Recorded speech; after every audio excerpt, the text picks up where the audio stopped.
Have you ever really thought about what it takes to teach something that seems, well, simple, like a basic grammar rule? Today, we're going to pull back the curtain on what looks like the easiest page in an English textbook. And what we're going to find is this hidden masterclass in design, in strategy, and even empathy. So let's dive right into the core challenge, shall we? It all kicks off with this question that's, believe it or not, kind of philosophical. How on earth do you teach a moment in time? How do you teach now? Not what you did yesterday or what you're going to do tomorrow, not even something you do all the time as a habit, but right now. This exact moment. That is the huge challenge behind teaching a tense called the present continuous. Okay, so first up, let's put ourselves in the student's shoes. Imagine you're the one opening the textbook. What do you see? Well, everything looks incredibly straightforward. It's clean, it's simple, it's easy, right?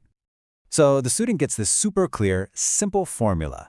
It's almost like a recipe, You take your subject, you add the right form of to be, so am, is, or are, and then you just stick ing on the end of the main verb. Boom. I am studying, she is reading. It really does feel like basic math. Just plug and play. And then, of course, you get an exercise just like this one.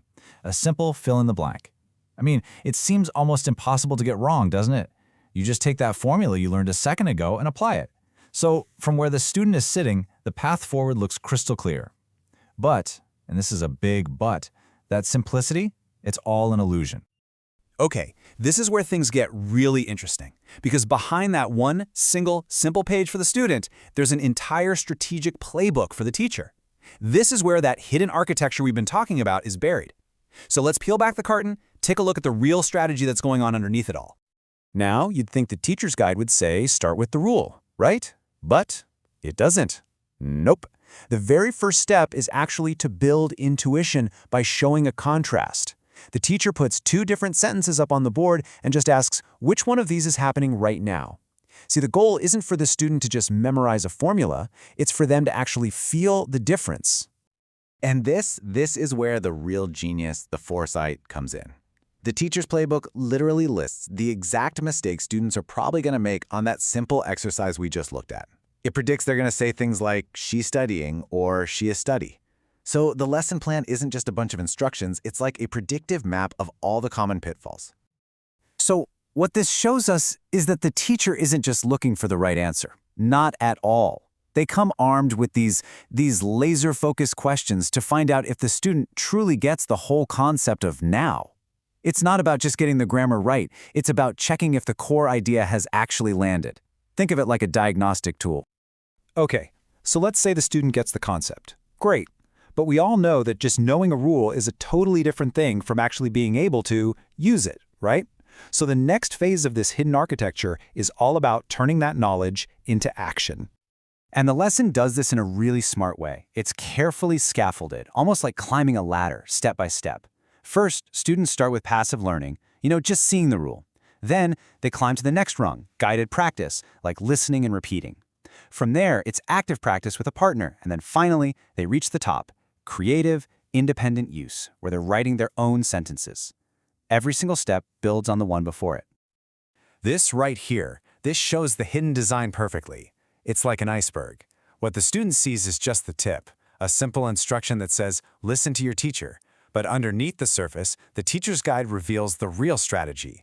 Read it twice to make sure it sinks in, and encourage them to use full sentences to start building that speaking fluency. Now this next part, honestly, this might be the single most important piece of the entire strategy. The teacher is explicitly told, let the small mistakes go, at least at first. And you might wonder why. Well, it's because the number one goal is to build their confidence, to encourage them to just talk. If you overcorrect every little thing, a student can get scared to even open their mouth. So the real priority here is just getting them to try. But of course, the design doesn't just stop there. It's not over yet. Once students are talking and communication starts to flow, that's when the lesson architecture zooms in on those finer details, the stuff you need for real mastery. I mean, check out this level of detail. The guide even gets super specific, targeting a really common pronunciation mistake. Saying studying instead of studying. Because it's not enough to just write it correctly. To be understood out in the real world, you've got to be able to say it correctly too. And finally, before the lesson is over, there's one last quality check. The teacher has this really clear, performance-based checklist. And again, this isn't about getting a score on a test. It's all about what the student can actually do. Can they use this new language to ask and answer a simple, real-world question? That's the real test. So, when you step back and put all these pieces together, what do we got? Well, what we first thought was just one simple page in a textbook is revealed to be something way more complex. And honestly, pretty elegant. So here's the big takeaway, the thing to really remember.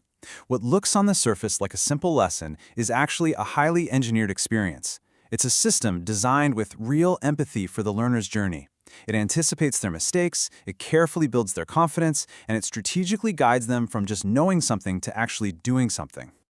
And that really just leaves us with one final question to think about. Think about learning to ride a bike, or maybe cooking a simple recipe, or even just getting the hang of a new video game. What other simple skills in your own life are actually built on a deep, hidden architecture that you've just never noticed before?